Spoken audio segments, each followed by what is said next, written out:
Hey everyone, power supply units seem like one of the most scariest bits of a computer build because after all you put in mains power into your computer and then all of a sudden when you open the box you've got all of these cables and it's really confusing to know what to actually do with it. Well, in this guide I'm going to show you exactly how you plug in each cable into your power supply unit, and I'm also going to talk about the differences with the new ATX 3.0 and 3.1 power standards, which some people call PCI Express Gen 5 power supply units, but that's not completely accurate. So let's get started with the motherboard slot.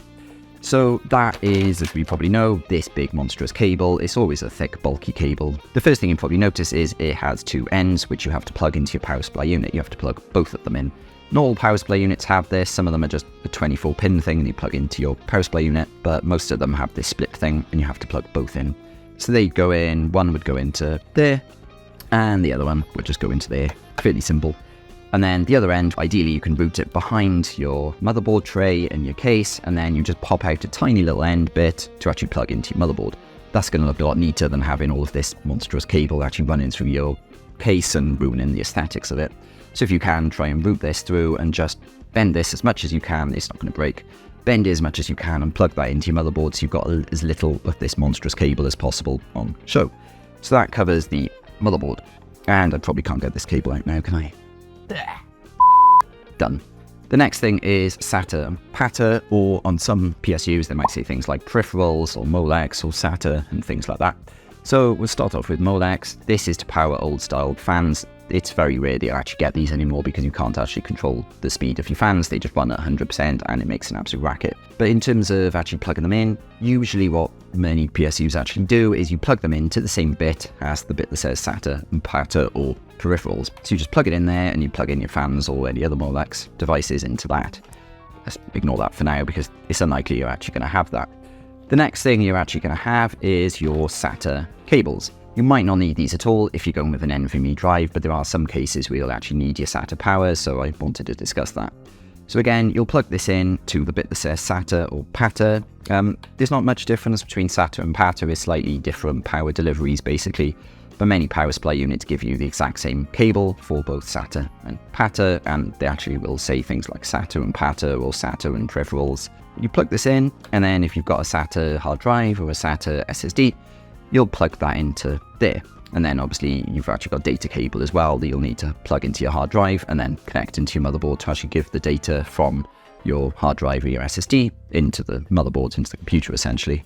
That's the downside of things like SATA hard drives and SATA SSDs, because you actually need two cables, one for your power and one for your data, and it gets a bit messy, which is where NVMe SSDs are brilliant because you just plug them in and that's the end of it. But that's not the only reason you might need a SATA cable. If you've got a fan controller at the front of your case, or maybe an extra USB hub or an optical drive if you're really old school, you will need a SATA cable to actually power that. That's usually how they powered, so in that case, even if you've got an NVMe drive, you're still going to need to plug this in and use this, which is a little bit annoying because it means more cables in your case, but if you need it, you need it. The other reason you might need a SATA cable is if you've got more than 3 or 4 fans, you can't power that off one motherboard header because that might be overloading it. So if your motherboard has 2 or 3 fan headers, great, make sure you use them. But if you've got more than that and you're going to overload things, you'll probably end up with a fan hub. So what would happen is you'd actually plug all your fans in there, and then you need to give it extra SATA power, so you'd actually end up plugging your cable into there, plug that in, and then you would plug this ultimately into your power supply unit. So that would plug in there, all your fans would go into there, hopefully at the back of your case so that you don't have cables everywhere, and that's how you do that.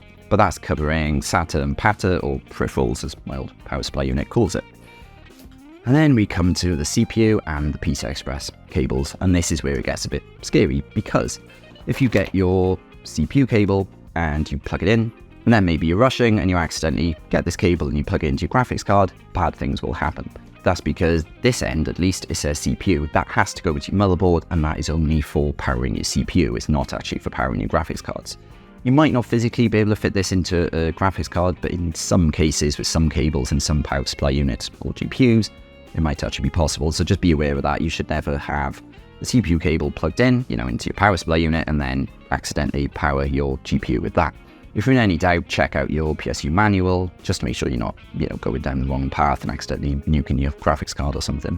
With Corsair, at least, it does say CPU on the actual cable, so hopefully you won't make that mistake, but it is worth mentioning that. Before we move on and talk about graphics cards, there is one other key point about your CPU cables. Your power supply unit might come with 2 of them, so my Corsair ones did. Unlike your motherboard cable actually has 2 ends and you need to plug both of them into your PSU. With your CPU, you often only need to have one of the cables, so you can get rid of one of them, and you just plug one of them into your power supply unit. It'll either be marked as just CPU, or in Corsair's case, they often just say PCI Express / CPU, so you can plug it into any of the ports there.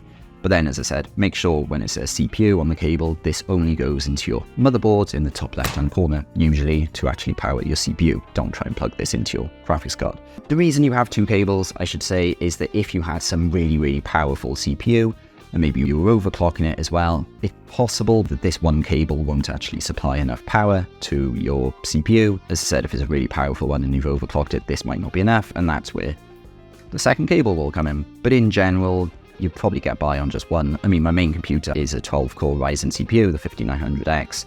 It works just fine with one cable. I've never had any issues with it at all. But if you had something more powerful, maybe a Threadripper one that you were looking at overclocking or crazy stuff with, you probably then need 2 CPU cables. So that covers that, and we now come to powering our graphics cards. There was a time when graphics cards were really simple and low powered, and just plugging them into your motherboard would get 75 watts of power from the motherboard PCI Express slot, and that would be it. Job done. You wouldn't need to do anything else. There's no PCI Express connectors. But things have got a lot harder in recent years, because graphics cards have got bigger and more powerful in recent years, and that's where a PCI Express cable comes in. So with that one, what we have to do is plug one end into our power supply unit and the other end into our graphics card. But there's a problem.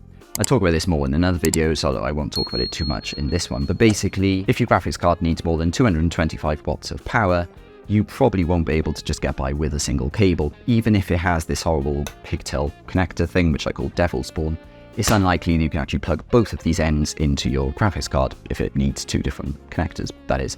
That's because often these cables can't actually deliver too much power. They can often deliver 150 to 200 watts, depending on the cable.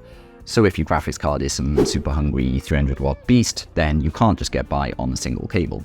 What you got to do in that case is run a separate one from your PSU, so you would plug it in, and you would then run that to your graphics card, and you should actually rely on having 2 separate cables for that. As I said, I talk about this more in another video, so check that out, but that's a general rule. Other than if you have a modern NVIDIA card. Modern NVIDIA cards don't support these 6+2 or 8-pin PCI Express connectors. What they actually use is some new standard known as the 12-volt power connector. It's this particular connector where it often comes with 2 ends from your power supply unit, and then you've got this horrible 12-pin connector. The reason I say it's horrible, it's actually not too bad, but the reason I say it's horrible is in the early days, but the actual connector was melting and causing no end of issues. It was all over the news. A lot of that has been sorted now, and many of the issues with the people who are actually using third-party connectors, which is never a good idea, especially with a new standard. But basically, if you do have a modern NVIDIA graphics card, what you actually need to do is make sure you plug both ends into your power supply unit. Don't skimp on that. You must make sure you plug both ends into your power supply unit. And then when it comes to your graphics card, you plug this into your graphics card. Make sure you plug it in completely tight. There shouldn't be any gap or anything else between the actual connector and the graphics card. The reason I say that is if there is any gap, it might actually cause, the connector to burn out. That's actually what was causing some of the burnouts in the earlier days of this new connector being introduced. So if you do have a modern NVIDIA card, make sure you plug both ends into your power supply unit, and then make sure you actually plug it all the way in. I know I've just said that and I'm repeating myself, but please make sure you do that. So that is with ATX 3.0, and this connector is called the 12-volt power connector. However, that's changed a little bit for the ATX 3.1 standard, where they've made this connector a little bit safer just due to all the melting issues and the bad news stories and stuff.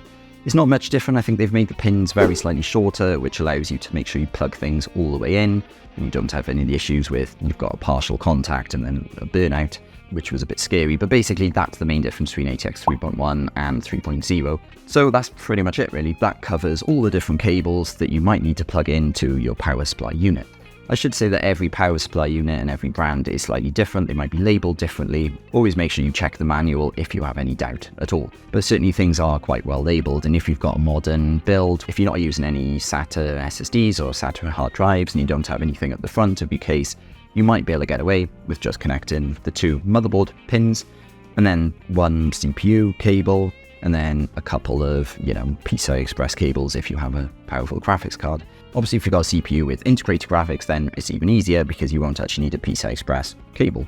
You'll literally just have one CPU cable, one motherboard cable, well, two motherboard cables, which then comes to one end when you plug it in, and that's it. And that's actually the beauty of having a modular or a semi-modular PSU, because otherwise you've got all these cables falling all out of your PSU and it's a nightmare. But that covers the new ATX 3.0 and 3.1 power supply units, which some people call PCI Express Gen 5, but as I mentioned at the start, that's not really correct, especially since this new 12-volt power connector is actually used with PCI Express Gen 4 graphics cards. But I hope you found this video useful. If you did, please click the thumbs up button and please subscribe to see more videos like this. Thanks for watching.